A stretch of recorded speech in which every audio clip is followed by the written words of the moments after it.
hello, bonjour, welcome back to my channel if you're new. Hi, this is my channel. We're doing another video about law and law degrees, this time kind of from a very new perspective for me, and that is about third year law. So grab a cup of tea, mine is currently chamomile and honey, still too hot to drink, but it's so cold, so grab yourself a hot drink, tea, coffee, hot chocolate, whatever it is you drink, and let's get right on into the video. So one of the least helpful things I think I'm going to say in this video, and you'll realise why it's not helpful when I say it, is that you needed to start planning your law career in first year. I know, really not helpful. This is because people expect you to know exactly what you want to be going into, which is incredibly unrealistic, considering if you've never even done law before, which you don't have to do before you do a law degree, you will have no idea the different areas of law you can get into.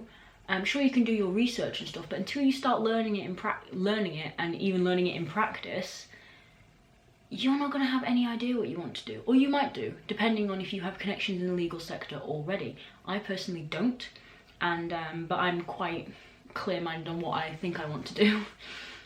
But yeah, you've got to start planning this in first year, and when you reach third year and realise this, it's worrying. Third year to me doesn't feel much different from second year. Like people are like, oh my god, there's so much more stress. Yes and no. Yes, because third year is 70% of your final degree grade, so there's that always hanging over your head. You've got all your own optional modules, so it's kind of like, well, if I mess up in this, these are the ones I actually wanted to do, so am I really cut out for this and whatnot? And obviously third year is when you've got to start applying for your legal practice course or your bar professional training course, or your bar training course as they now call it, for next year. So there's all of that adds to the stress and the extra work.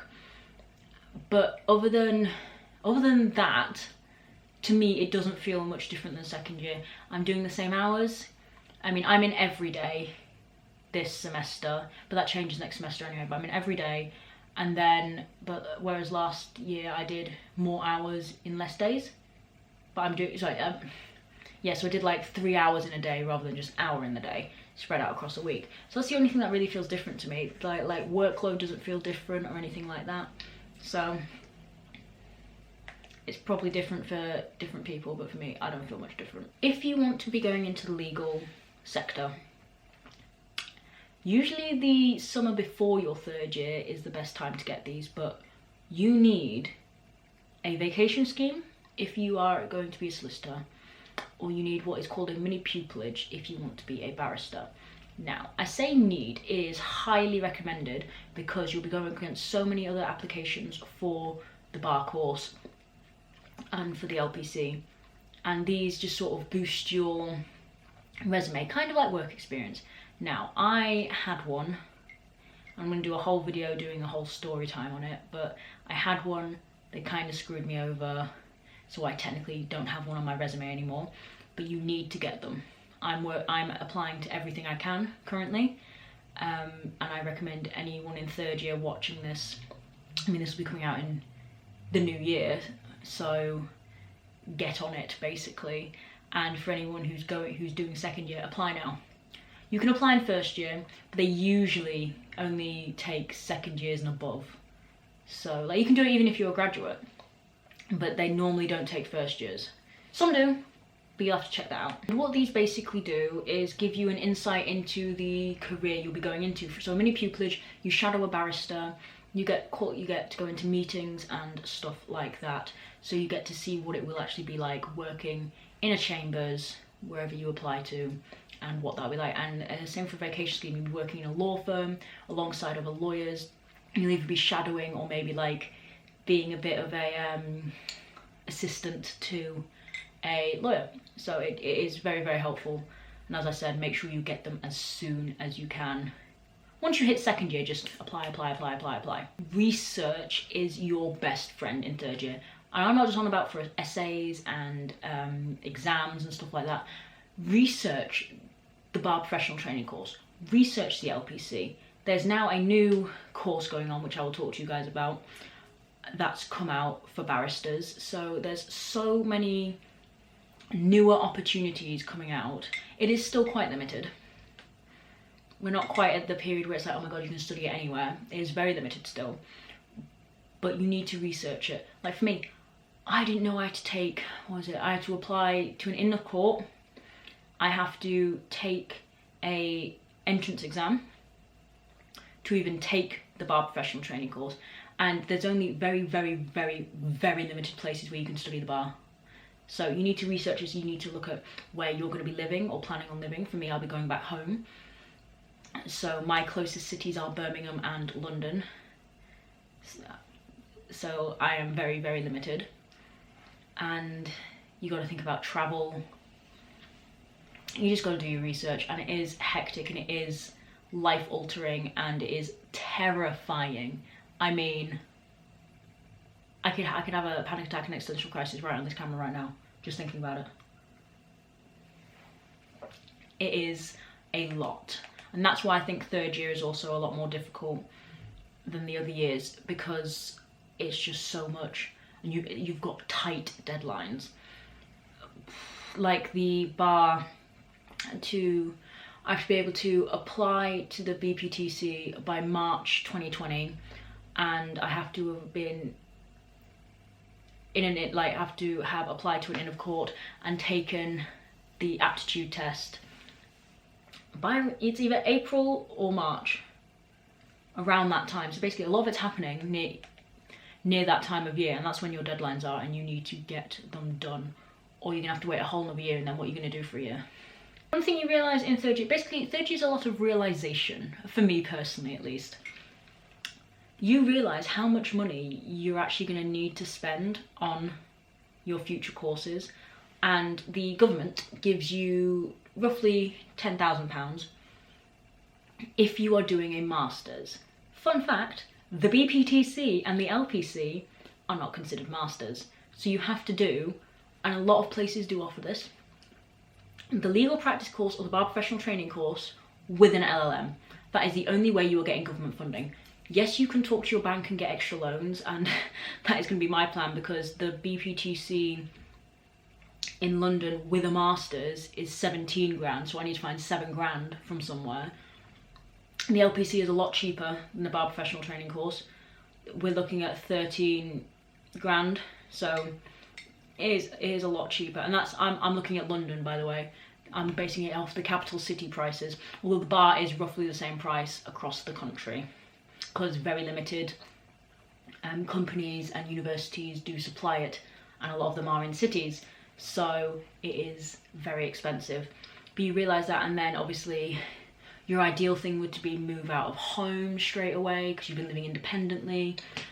I'm gonna have to go back home to our very, very small house, and it's once you just want, I personally cannot wait to like be on my own.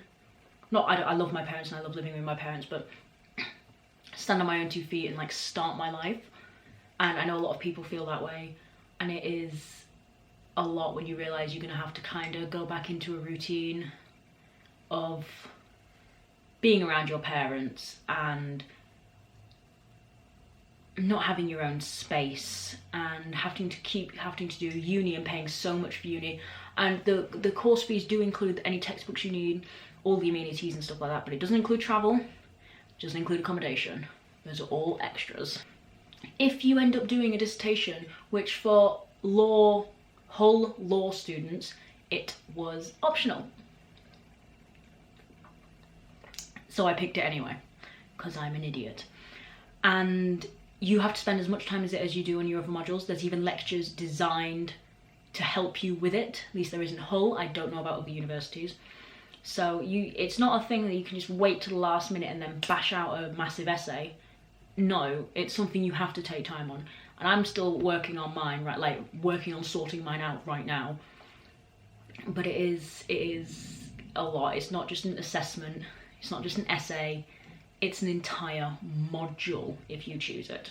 As for the social aspect, this kind of made me laugh when I realised like it's kind of true. You either get more insistent on going out, as I did in my like starting in this first semester. I've been like, let's go out, let's go out, let's go out, let's go out, which I wasn't like that in first and second year. I went out more in second year, I kind of did it the wrong way around. Barely went out in first year, went out a little bit in second year, and now third year I'm like, let's go.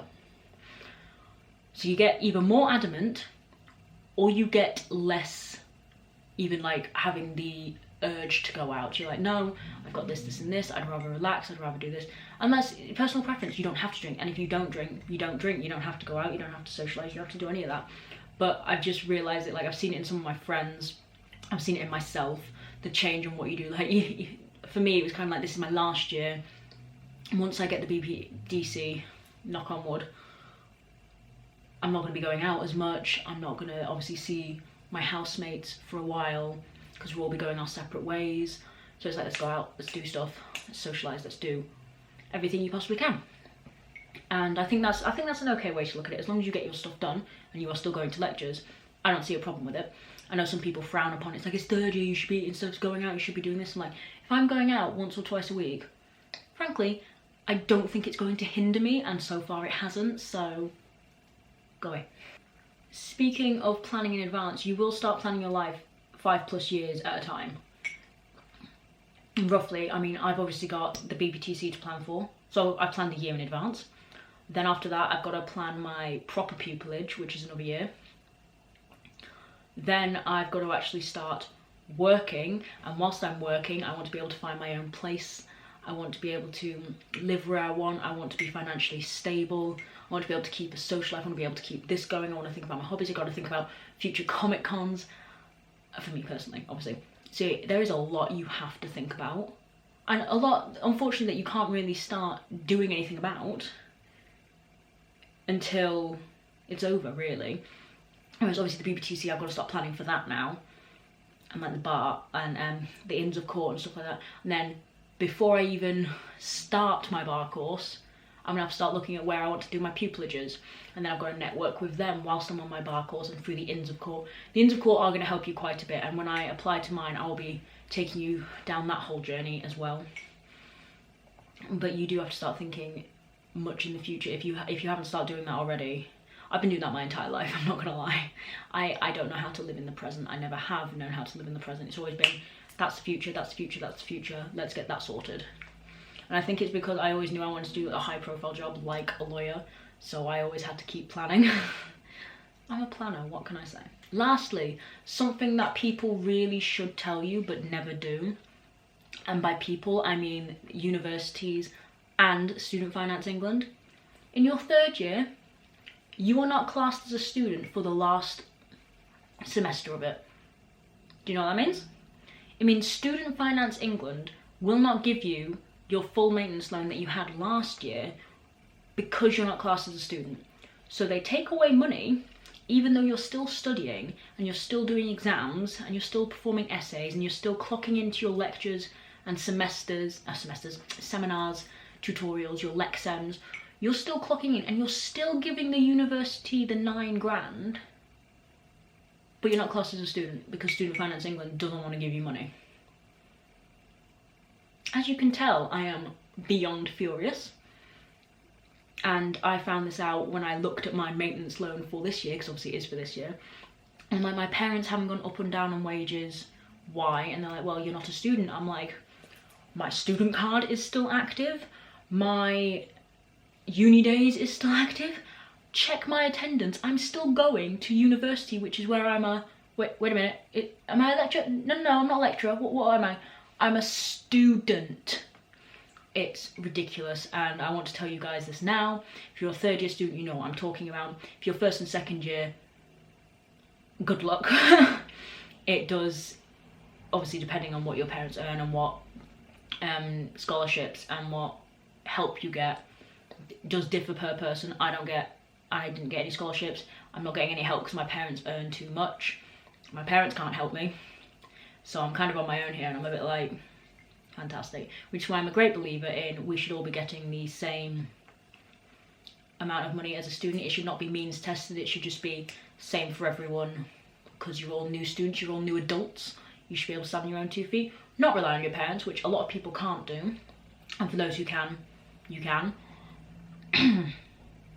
And yeah, I just don't think it should have anything to do with what our parents earn, because they might not be able to help you like some people, and so I get less money and I'm screwed. Fantastic. As I said, I feel very strongly about this, and I only found this out very recently, and I was furious. So I want to give you guys a heads up now.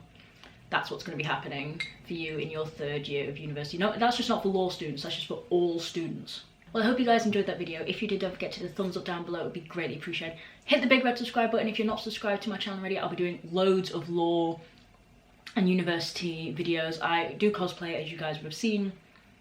I do vlogs, I did Vlogmas. So yeah, I hope you guys enjoyed this video, and comment down below things you've learned in your 3rd year, or things you learned in your 3rd year, and things you learned in your 1st and 2nd year, and ask me some questions. I'll either answer them in the comments, or I'll end up doing a Q&A on my channel. So do ask me questions, I love reading your comments, and I'll catch you guys in another video. Bye bye.